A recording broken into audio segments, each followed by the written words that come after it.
just want to land with some challenges for us on how we can actually cultivate and build this character and be more practical in it. And there are three things. I think our response. Number one, practice the presence of Jesus.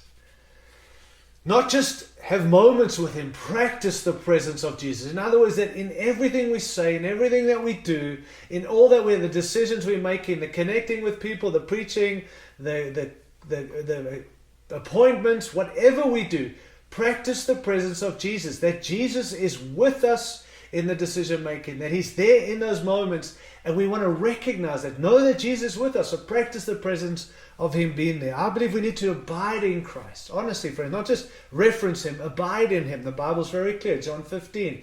Those who abide in Him remain in me, and I remain. Apart from Him, you can do nothing. So we need to be pressing into Him and abiding in Him. We need to revel in Christ. Can I suggest we need to enjoy Christ? That helps us develop this culture of Christ, is to enjoy Him. Don't just have moments. Don't go to Him in the needs. Enjoy Jesus. Enjoy walking with Him and resembling Him. Make much of Christ. Live in constant dependency on Christ. And I believe this will keep you relying on Jesus as your source of all power.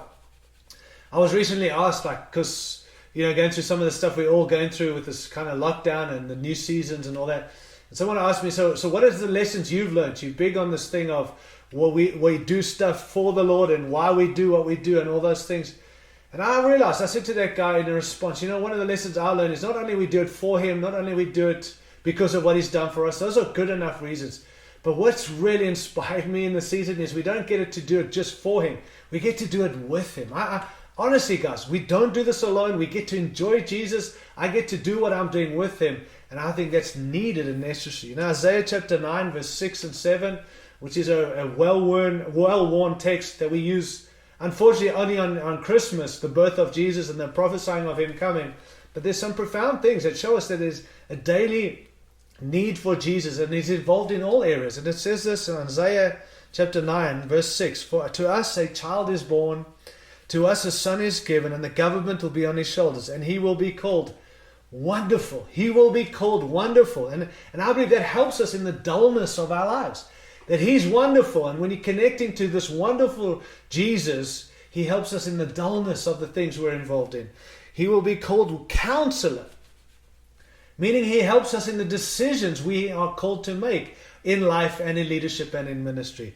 He will be called Mighty God, which means He helps us in the demands of life. Do you see how in every situation, in every context, Jesus can be and wants to be involved by His very name?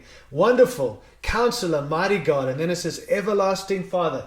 He helps us in the dimensions of life. He gives us understanding of being a Father to us. Mighty God, Everlasting Father, and so on. And then Prince of Peace. He's the Prince of Peace. He helps us in the disturbances of life. Think about that, friends. Jesus helps us in the dullness. He helps us in our decisions. He helps us when we are facing demands. He helps us in our dimensions of understanding life. And He also helps us in disturbances. He's the Prince of Peace. The point being is that Jesus is involved in everything, and we need to keep going to Him. So can I suggest, develop a culture of Christ. Second, practice a culture of Christ. Secondly, practice the presence of people. You can't be connected to God and separated from people. You can't be about Jesus and His deal and not care about people. So practice the presence of Jesus, but also practice the presence of people. Here's the thing. Why don't we treat every person that we come in contact with as if Jesus did die for them? Imagine how things would change for the people we love, for the people we lead, but also the people we encounter every day. Treat them like Jesus did die for them, because He did die for them, but we would treat them better. Treat every person as if Jesus did leave heaven to rescue them. Treat every person as if they are made in the image of God and they really do matter to Him. And if they matter to Him, they'll matter to us. And I believe this will keep us from treating people as though they're less than made in the image of God. And lastly, thirdly, practically speaking, practice being a servant. Don't practice being a leader, practice being a servant. People do not exist to serve us. We exist to serve Jesus, and the way we serve Him is by serving the people around us. And so, can I say, let's look for ways to serve people besides preaching a sermon alone. And Jesus washed His disciples' feet. Let me ask you, whose feet are you washing? Not just practically, but spiritually. Who are you serving? Who are you pouring into? Are you practicing being a servant? Because that is what we call. This keeps us humble and it keeps us accessible. And so I want to just land and say again, you build your character and let God build your platform and build your influence. And let's not just talk about character. Let's bring it back to being more like Jesus. Let's live like Christ. Let's lead like Christ. Let's point people to Jesus. Let the world see Christ in us. And when we say follow us as we follow Christ, let it be said true that that is exactly what we're doing, day in and day out. And I think we can come back to what Paul said. I've finished the race. I've kept the faith. And I've fought the battle. That is what we're called to. So, good friends, simple truths, but I do believe so helpful for all of us, including me. Don't build your platform. Build your character. Let God take care of your platform and your influence. God bless you. Stay strong. Stay focused. We'll see you again.